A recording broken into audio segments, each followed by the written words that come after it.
Have you been talking with those guys, trying to get kind of their advice on coming into your next season? Yeah, whenever they're here, it's great to just kind of pick their brains, see what they've experienced going through pro ball for half a year now, and just kind of what they're learning and seeing how I can apply that to my everyday routine here.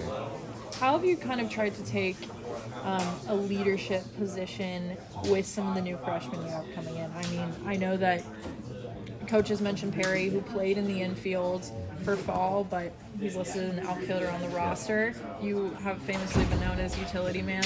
So how have you tried to mentor some of those younger guys? Yeah, I think I've always tried to do my best at being a leader by example, but the big step that I've had to take this year is being more vocal.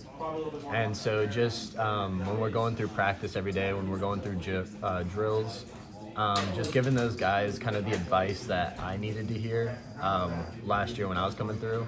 And just even if they might not necessarily need it, sometimes it's just a good reminder, and it's something that I know helped me, and so I hope that it can help them too. What is some of that advice? Can you share?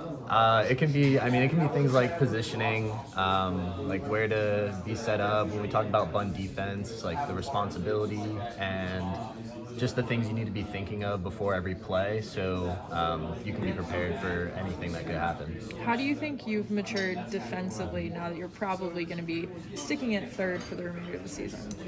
I would say just really just diving into it and like committing myself to it, because at first it was tough being moved around, but at the end of the day, it's just whatever the team needs. And so that's what I've just really tried to throw myself into, is that if this is what's best for the team, then that's what I'm going to do my best to do. Going off that, I think 2 falls ago, it was 6 different spots you probably played over the course of that fall. At what point did you kind of start to feel like third base was kind of home? I would say it probably took all the way into the spring. When we first started early on in the season, I was still at second base a bunch, and it wasn't until about halfway through the season that I was really at third. So I would say that probably around that time when I was starting to get consistent at third base, and that's when I realized that that's what I needed to really push myself to work hard at. Yeah, not to take anything away from Parks, obviously, but having Stoke back over there first, Coach talked about in the past, being a glove caliber first baseman.